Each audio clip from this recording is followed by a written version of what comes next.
Next day আমাদের ঘুম থেকে উঠতে অনেক বেলা হয়ে গিয়েছিল, অলমোস্ট 11টা বাজে আমরা বেঁচে গিয়েছিলাম। আর সেখানে গিয়ে সেন্ট মার্টিনের বিখ্যাত এই বরফের গোলা ট্রাই করেছিলাম।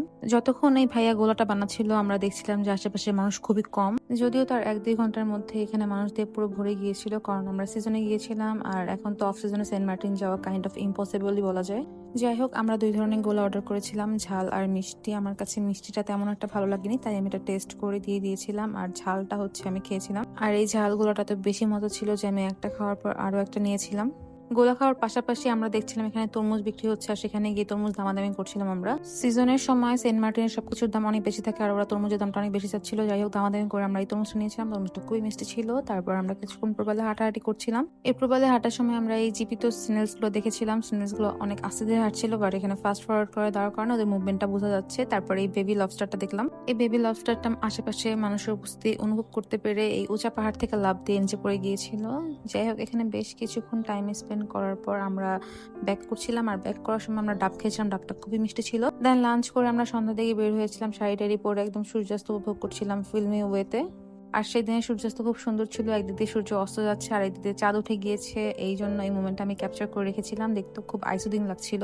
সূর্যাস্তের পর আমরা রিসোর্টে ব্যাক করে ফ্রেশ হয়ে বেশ কিছুক্ষণ রেস্ট নিয়ে সন্ধ্যা দিকে বের হয়েছিলাম। সন্ধ্যা দিকে বের হয়ে আমরা আমাদের রিসোর্টের পাশে একটা শপ থেকে এই চপগুলো খেয়েছিলাম, ভালোই ছিল।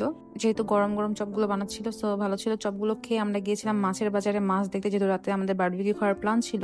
আর সেন্ট মার্টিনের বারবিকিউ বরাবরই খুবই ভালো হয়, সো আমরা এখানে দেখছিলাম কোন মাছটা নিলে বেটার হয়। যেহেতু আমরা মানুষ কম, সো আমাদের বড় একটা মাছ হলে ইনাফ ছিল আমাদের জন্য। আর একটা জিনিস মাথায় রাখবেন, সিজনে হচ্ছে সেন্ট মার্টিন আসলে সবকিছুতে আপনাকে বার্গেনিং করতে হবে মাস্ট। যেমন এখানে মাছের দাম ওরা অনেক বেশি প্রাইসই বলছিল, আমরা সেটা দামাদামি করতে করতে একটা রিজনেবল প্রাইসে এনেছিলাম। আর ট্রাই করবেন মাছটা চুজ করার পর মাছের কাটা, ধোয়া, ভাজা সবটাই হচ্ছে রেকর্ড করে রাখার, কজ স্ক্যামের একটা চান্স থাকেই, সো সতর্ক থাকাটাই বেটার।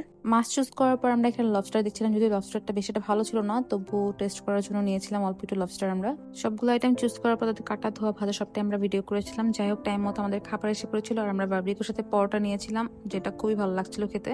আর এখানে বারবিকিউর সাথে সস আপনাকে দিবে না, সস আপনাকে আলাদা করে কিনে তারপর হচ্ছে খেতে হবে। এটা কি মাছের বারবিকিউ ছিল তা আমার এখন মনে পড়ছে না, তবে ভালোই ছিল খেতে। তবে লবস্টার গুলো একদম জঘন্য ছিল, বোঝাই যাচ্ছিল খেয়ে যে একদমই ফ্রেশ না। খাওয়া দাওয়া শেষ করে রাতের সমুদ্র এনজয় করে আমরা ঘুমাতে গিয়েছিলাম। আজ এ পর্যন্তই। সবাই খুব ভালো থাকবেন, ডোন্ট ফরগেট টু সাবস্ক্রাইব। আল্লাহ হাফেজ।